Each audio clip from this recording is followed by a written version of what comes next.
We work hard as physicians to take care of the health and well-being of our patients. But when it comes to our money, do we have the same condition of care? Probably not. Let's change that together. Welcome to the Financial Freedom for Physicians podcast, where we'll fight and advocate for your financial literacy. As always, I'm your host, Dr. Christopher Liu. Thanks for being here. Let's jump into the show.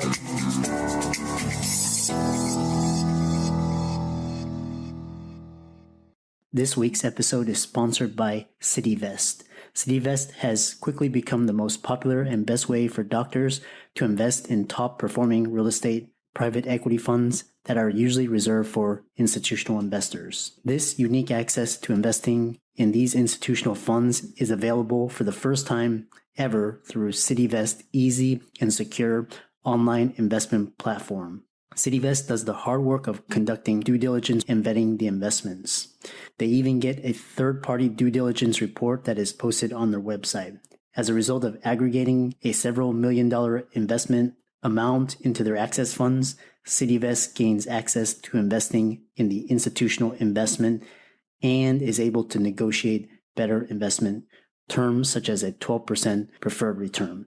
You can check them out at cityvest.com or go to the link in the show notes below. Welcome, everybody, to this week's episode for the Financial Freedom for Physicians podcast. And I'm your host, Dr. Christopher Liu. And as you know, we talk about 4 different types of freedom: time, financial, location, emotional freedom. And we started the podcast with a group of physician guests and audience. And now the brand has grown such that I'm sharing the education and information to a wider audience, and hopefully both sides can benefit.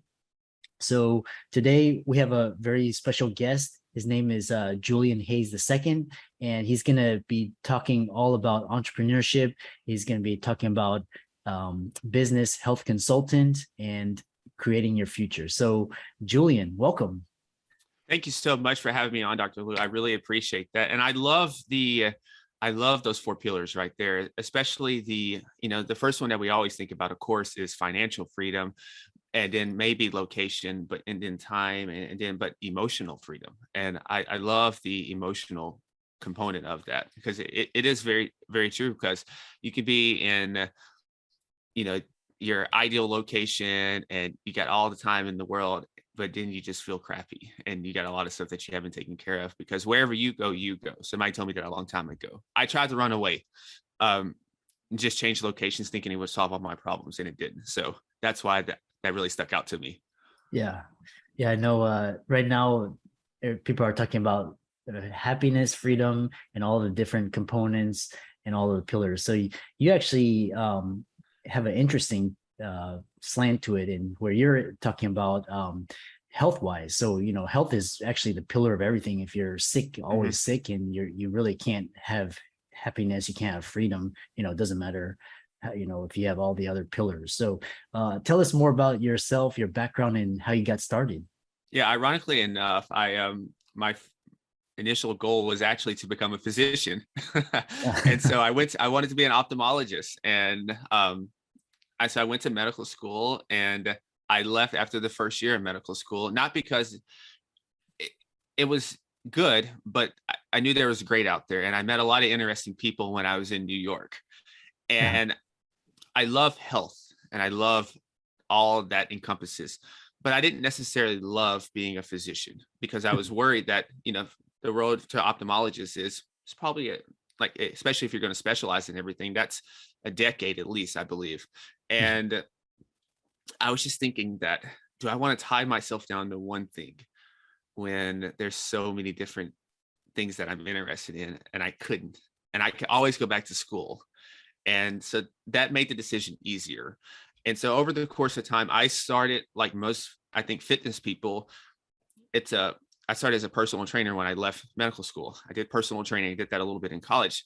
And I got to a point where it was boring, because I was like, well, I think there has to be more, right? And I started noticing different things in my family. And I got interested in genetics and epigenetics, because I noticed certain things propped up a lot down my family tree and other people's family tree. It was nowhere to be found, but they had other issues. So I linked up with some other individuals to learn about this, to get certified, to learn how to do genetic readings. And then you just find things. Curiosity takes me places. And so I started getting involved with different biometric data and then learning how to really look at health in a systems mentality. So even though you look at genetics and epigenetics, it's still a probability. And then you start looking at labs. And so I started adding all these things in because I'm interested in it. And I figure out of the billion people in the world, that somebody else is going to be interested in it as well. So that's in a nutshell, kind of how I ended up where I am now. And then of course I write, but not as frequently now because I'm more busy now with the podcasting and everything. But yeah, man, I just love to do a bunch of different things and just to always stay active. Yeah. I think we're naturally born curious, and I'm the same way. I love talking to different people and just learning things outside of traditional medicine. And it's interesting because I remember the first day of medical school, and then there was this everybody's like gung ho, and then there was this there's one or two students they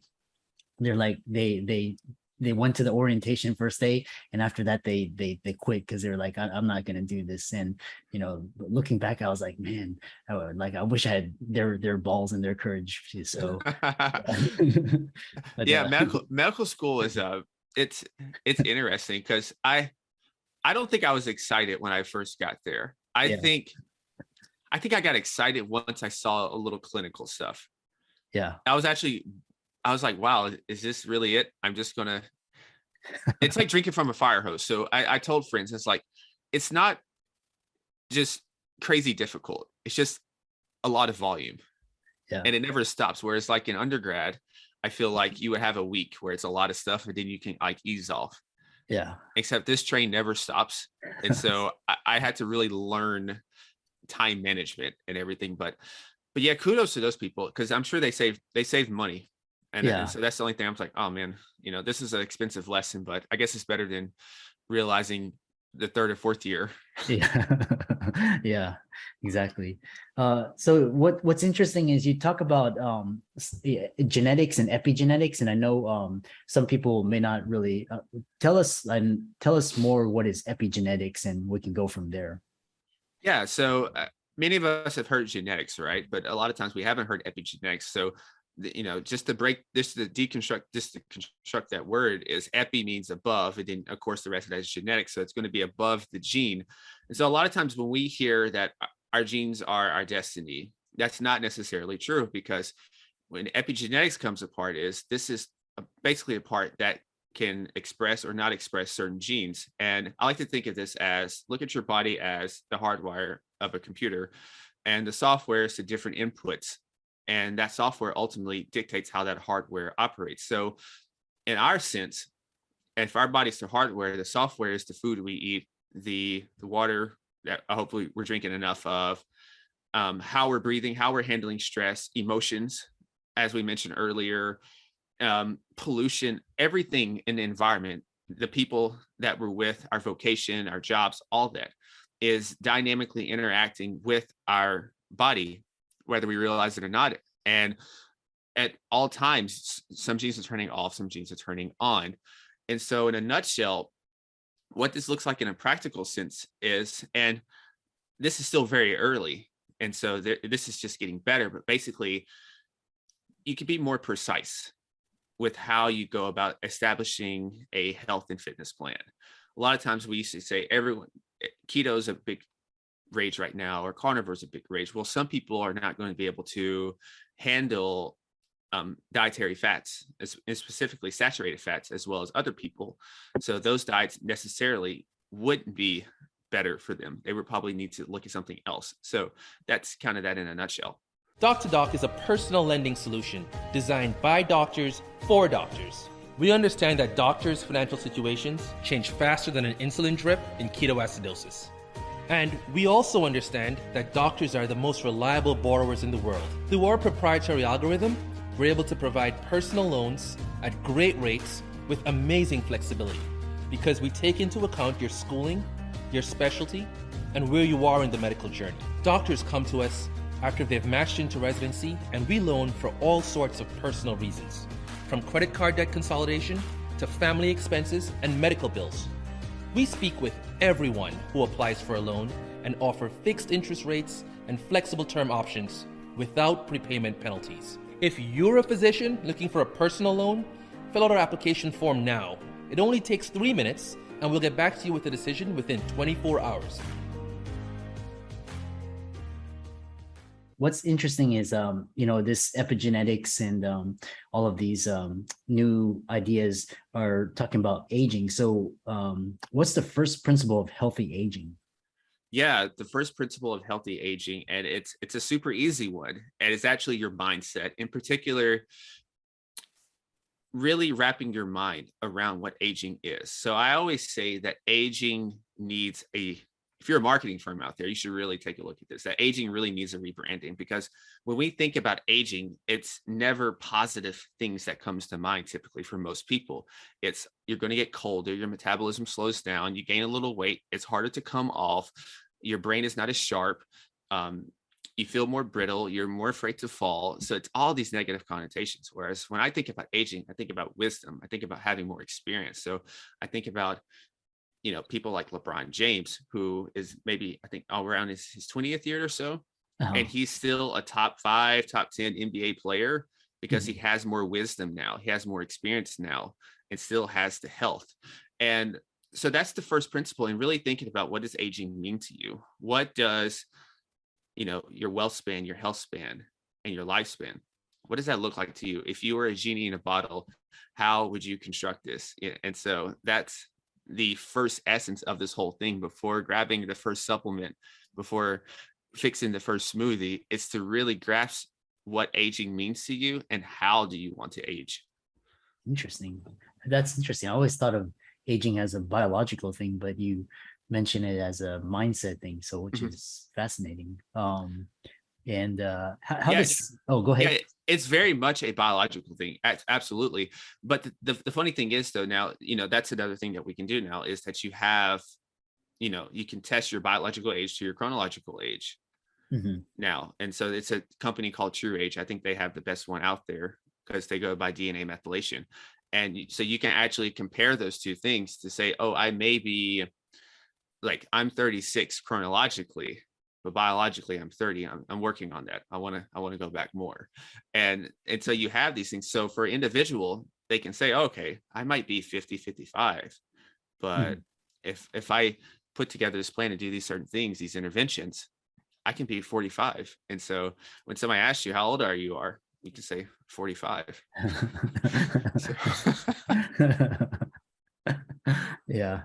And that's the other thing is, how does sleep? I know sleep is so critical. How does that play into healthy aging?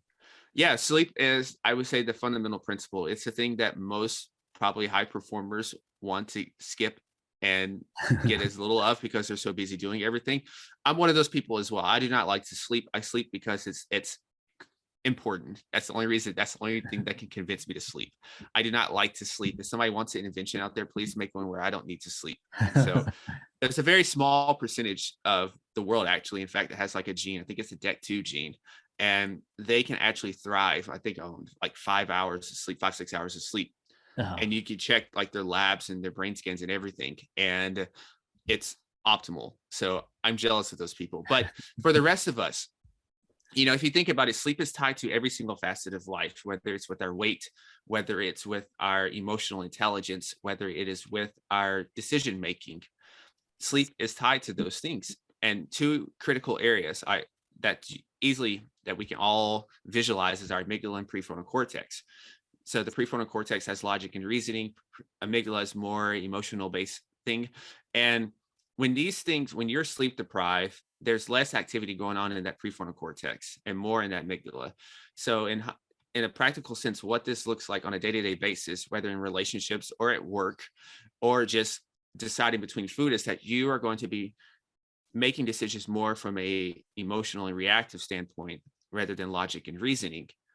And, if you're an investor or, you don't want to make decisions based off emotion. And if you're in a relationship, which I think a lot of problems with relationships could be solved if both parties were not as sleep deprived, but I have no research on that. But, that's a relationship issue as well, is that these people are coming to the table not from more of a logic and reasoning, but more from a reactive primitive state in that amygdala. And with weight loss, sleep is a big portion there. I think there's a study years ago, I think it was at a University of Chicago. I forgot the year and everything, but basically you had one group that slept around, I think 6 hours or so, 5 or 6 hours. And the other group was like 7.5 to 8. They lost around the same amount of weight, but the big difference was the group that slept around 7 to 8 hours, they lost actual body fat. Whereas the group that slept less, that's 5 to 6, they lost weight, but a lot of it was muscle. They lost a little more muscle as well. Mm-hmm. And so as we know, lean body mass is a very important metric to look at when it comes to changing your body composition. I know this world talks a lot of times about just losing weight. Well, there's different forms of losing weight. There's water weight. There's losing weight with muscle as well. So having that LBM still increase with that group that slept more was an indication there as well. And then it helps with hormones as well. Yeah. It's the more I think about the more I read, and it's so important to get 8 hours or more to maintain proper optimal functioning. And the other thing is, what's interesting is, so we talked about mindset, we talked about sleep, and then we'll talk about nutrition. What is one universal nutrition tip that you think would help everybody maintain peak and optimal performance? Yeah, I think it's setting up, answering 4 critical questions. It's how do you eat, what do you eat, where do you eat, and when do you eat? It sounds so basic, but what you're doing in that situation is you're giving yourself structure. And a lot of times we operate on randomness. And when we operate on randomness, typically the decisions are not ideal, or we're going to eat on how we feel in that moment. Mm-hmm. And, so how do you eat? Well, what do you mean, how do you eat? Like literally, how do you eat? And a lot of this goes about like, what type of nutritional structure are you going to go with? And some people eat in a very stressful state, and that can affect a lot of our gut issues. Uh-huh. So simply taking time, maybe 5 or so minutes beforehand, to just simply do some deep breaths to collect yourself, and then eat your meal, can help your digestion right there. Because we hear a lot of times now about more and more people seem to be having gut problems. Yeah. And and I guess I'm guilty of this as well, is that sometimes I'm multitasking. I'm watching a lecture or something while I'm eating, or I'm trying to take care of emails while I'm eating, but that's taking a lot of the focus off of my digestion in that moment. So that's just one of the examples right there. And then, where do you eat? For most people, the where do you eat, most of the time breakfast is easy. We get that. If you're going to eat in the morning, some people fast. It's really the midday, when you're in the swing of just working and you're in your groove, you don't want to stop. What are you going to do then?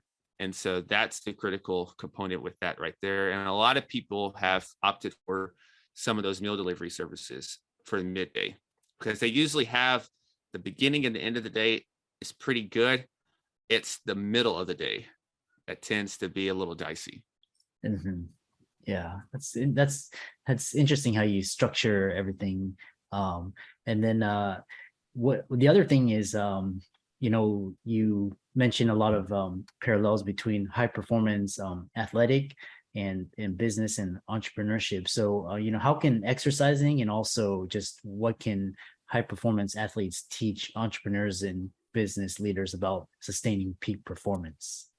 Yeah, more and more is not the way. And so what I mean by this, and recovery in a sense, is that when you think about business, and what I noticed with business is that a lot of guys, the more resources you have, the more capital you have, the more you can pour into the business. And typically the greater ROI you're going to get. So you can just do more and more and more and more. Well, the human body doesn't really work that way. The human body likes balance. Now, sure, you can get to a point to where you're doing a lot of volume, you're running a lot of miles weekly, but you're not going to start that way. And if you do, then you're going to have to recover as much as you train. Excuse me.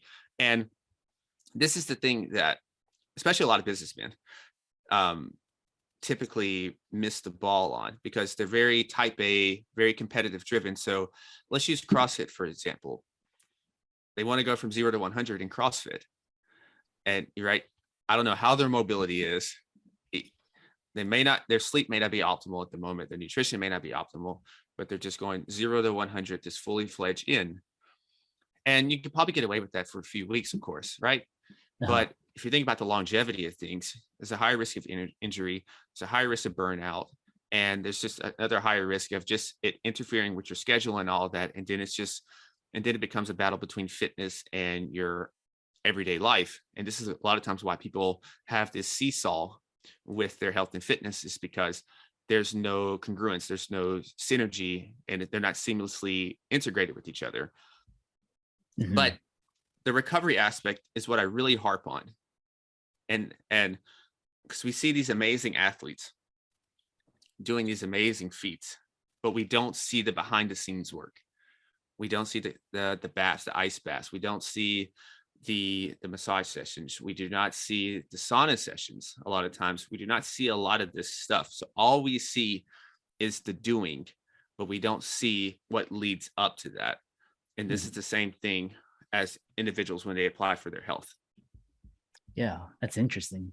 I know I've heard about the ice baths. What is the sauna sessions? What is that, and how does it help? Yeah, so if you're more interested in, look up Dr. What's her name? Dr. Rhonda Patrick. Mm-hmm. She talks a lot about saunas, but saunas is, I like to look at it as you can use it before and after your workouts. I tend to prefer after, and it's helping with blood flow. It's helping with something we call heat shock proteins. I know it helps with clotting as well, if for individuals to have that issue or not. I know sometimes you get certain illnesses and you can have a potential risk factor down the road for clotting. So sauna helps with that.